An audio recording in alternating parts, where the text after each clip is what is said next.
Welcome to Cinepro, where we bring your favorite movies back to life with quick recaps, hidden details, and everything you missed. The Monster Am movie. An old man took care of a small, gentle creature, but after 10 years, it grew into a massive, merciless monster. Now, it devours anyone in its path. In the year 1506, a man named Yang gathered a group of rebels, staged a coup against the king, seized full control of the kingdom, and eliminated all forms of resistance. At the same time, a deadly disease spread across the kingdom, something akin to an epidemic. The king ordered that all infected individuals be killed. Indeed, the guards took all the poor peasants, threw them into a deep pit, and killed them all. Amid the chaos, a woman approached the guards, pleading with them to spare her because she was healthy. But the guards ignored her pleas, killed her, and threw her into the pit. Fortunately, the girl was still alive. She tried shaking her dead mother to wake her up, but sadly,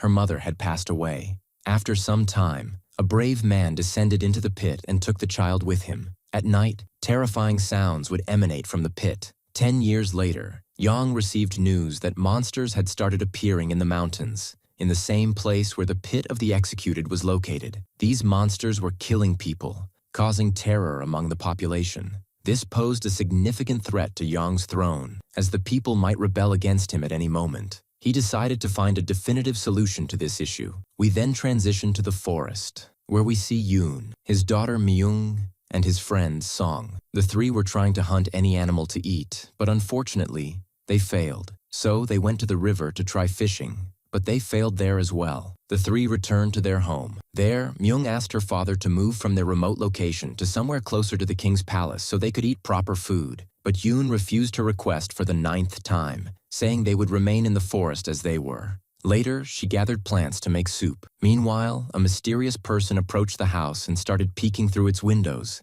As soon as Myung saw him, she raised her bow and asked who he was. The mysterious man introduced himself as Hor, saying he was there on orders from the king. Myung didn't understand Hor's words, as her father and his friend were just ordinary peasants. At that moment, Song surprised Myung, causing her to accidentally shoot an arrow at Hor, but Hor dodged it, and their eyes met. Both felt something strange the moment their eyes locked, falling in love at first sight. Yoon emerged at the commotion, and Hor told him he was there on the king's orders. Myung was shocked to learn that Song and her father were once the king's best guards. Yoon refused to go with Hor and asked him to leave, but Hor returned, this time with the king himself. Everyone bowed as the king arrived, and Yoon went inside with him to talk. We then flash back to 10 years earlier. Yoon entered the king's court with the little girl he had rescued from the pit in his arms, telling everyone present that she was healthy and not infected. But the king rejected her presence,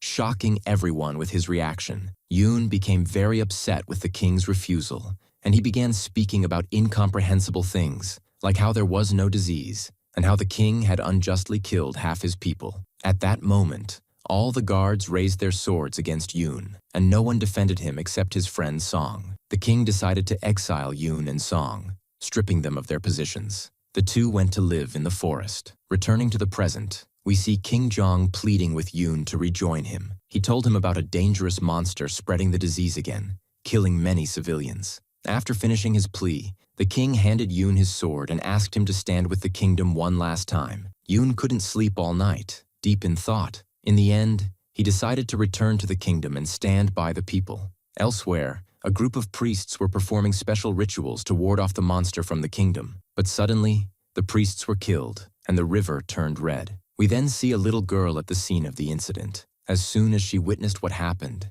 she ran away in terror. Yoon, Song, and Myung arrived in the capital. They were surprised by the state of the city, which had turned into ruins. Even the wealthy citizens couldn't find food to eat. As soon as Yoon saw Hor, he asked him to lead them to the priests who had been killed. When they arrived, Yoon examined the corpses and noticed rope marks on their legs. Yoon interrogated the girl who witnessed the incident. The girl told him that a terrifying monster was responsible, but strangely, she didn't seem afraid of its presence. Yoon decided to follow the girl. He saw a masked man giving the girl a basket before quickly leaving. Song followed the masked man, but unfortunately, the man mounted his horse and left the area. Yoon approached the girl and discovered that the masked man had given her a basket of food, which was meant for other children younger than her. The girl confessed to Yoon, admitting that she hadn't seen any monster. She had lied to secure food for her family, as the monster rumors had made people afraid to leave the city, affecting the kingdom's economy and causing a famine. Later, another attack occurred in the mountains.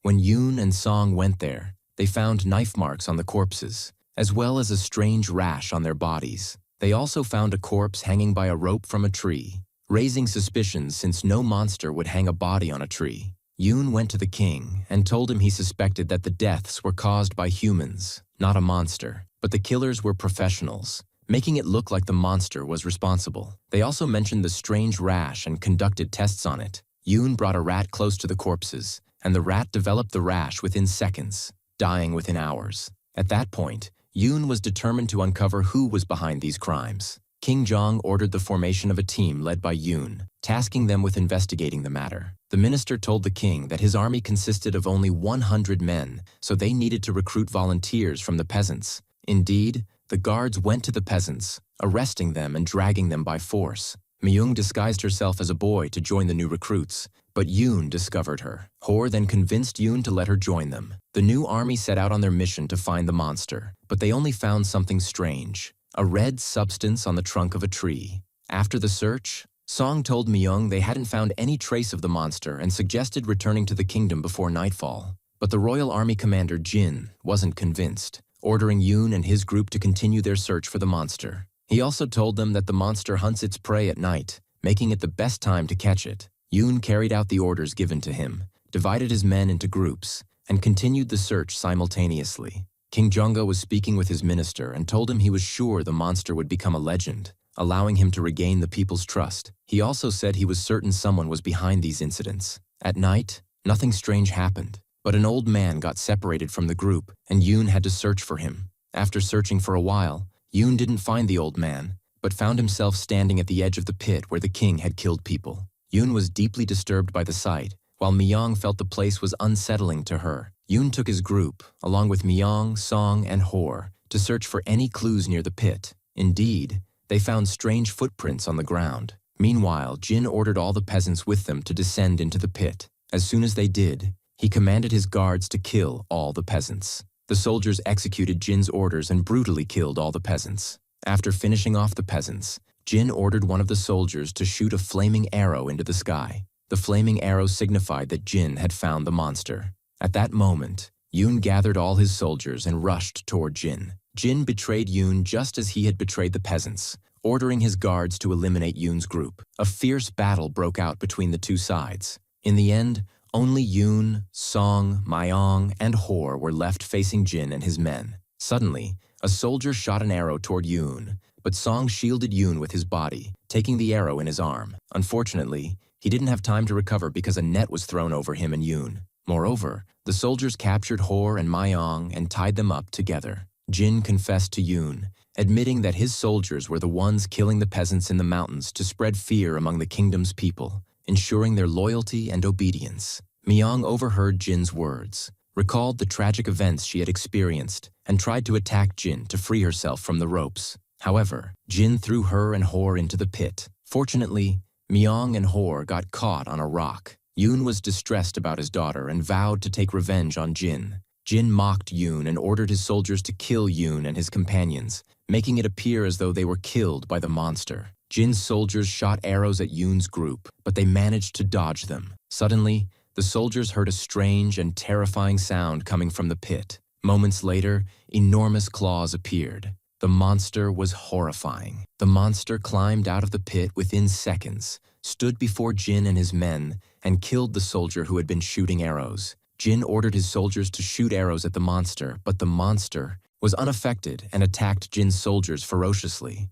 During this time, Song and Yoon managed to free themselves and ran toward the pit. There, they discovered that all the corpses in the pit had strange rashes on them. Yoon told them they needed to deliver this news to the king as quickly as possible. Unfortunately, the monster decided to return to the pit. Suddenly, the old man who had gone missing earlier appeared before them and told them to cover themselves in the dirt from the pit so they would smell like the monster, preventing it from recognizing them. The old man also explained that the monster had poor vision, but but was extremely sensitive to smell and movement. Indeed, the monster descended into the pit and couldn't recognize them. However, a piece of flesh from Jin's soldiers got stuck in its throat, causing it to vomit near Mayong. Taking advantage of the monster's distraction, the group tried to escape the pit. They succeeded in finding a cave nearby. Unfortunately, the monster detected their scent, particularly Mayong's, as the vomit had washed off the dirt covering her. The group ran through the cave, reaching its end, where they had to jump off a ledge into the water below. They jumped, and the monster got stuck at the narrow end of the cave, unable to follow them. Later, it was revealed that Jin and some of his men had survived and returned to the palace. It was also revealed that Minister Sim was the mastermind behind the plot to kill people, aiming to make the citizens lose trust in the king. However, Jin brought Sim unsettling news, informing him that the monster was real. Sim then ordered Jin to spread fear among the people, causing them to rise against the king, making it easier for Sim to take his place. Some of the peasants who had joined the search party managed to return to the city, but they were all infected with the strange rash. The healthy citizens avoided them, fearing infection. The soldiers burned the infected peasants in their homes to prevent the disease from spreading. Meanwhile, the old man guided Yoon and his group through a secret passage that led them to the palace. The passage ended in a strange room filled with large cages. The old man explained that the previous king had been fascinated with raising exotic animals and had built a special area for them. The old man had been responsible for feeding these animals. When Jeongga overthrew the previous king and took his place, he ordered the extermination of all the exotic animals. The old man had helped one of these creatures escape through a secret passage. Unfortunately, this creature ended up living in the pit, where it fed on the corpses of the massacre's victims. It, too, became infected and turned into the merciless monster. At that moment, the monster entered the palace through the secret passage. The old man shouted for the group to escape and pulled out a toy the monster used to play with, trying to distract it. Strangely, the monster responded and entered its cage. However, when the old man locked the cage, the monster glared at him with hatred, broke out effortlessly, and killed the old man. Meanwhile, Minister Sim addressed the people, promising to care for the wounded and provide them with food and shelter. Unfortunately, the poor citizens believed his lies and even thanked him. Yoon and his team reached the king and told him the entire story about the monster. Suddenly,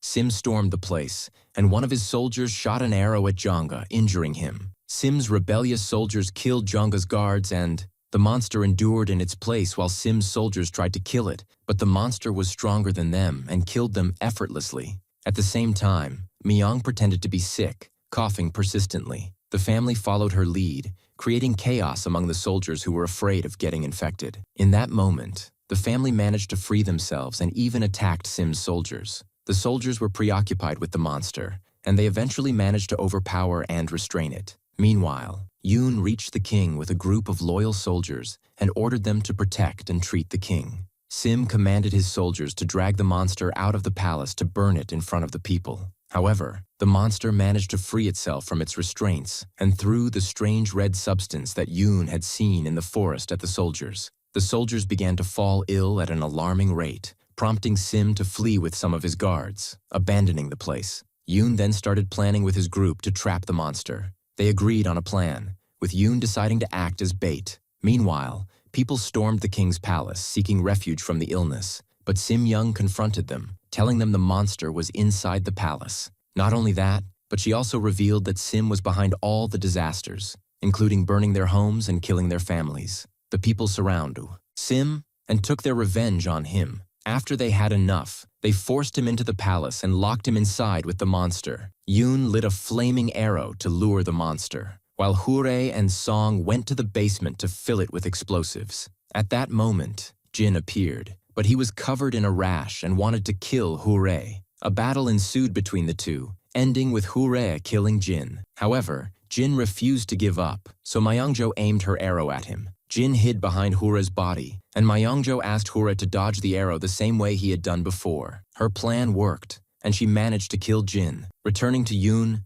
we see him fleeing from the monster, leading it to the desired spot. He lit a torch and threw it at the fuse, but unfortunately, the fuse didn't ignite completely. Yoonjo came up with a crazy idea. He threw his companion out of the basement, asking him to take care of Myongjo, and locked himself inside with the monster. He managed to reignite the fuse, and moments later, the entire palace exploded. Myung was devastated by grief over her father and couldn't believe he had sacrificed himself for her. The next day, rain washed everything away, and the monster perished in the explosion. The people reopened the palace gates and entered. Myung searched for her son among the rubble, and suddenly, she heard a faint voice coming from beneath. She searched the source of the sound and eventually found her father. The people helped Myung pull Yoon out from under the debris just in time, saving him. Finally, the day she came, she was reunited with her father again, and people celebrated their brave warrior. After that,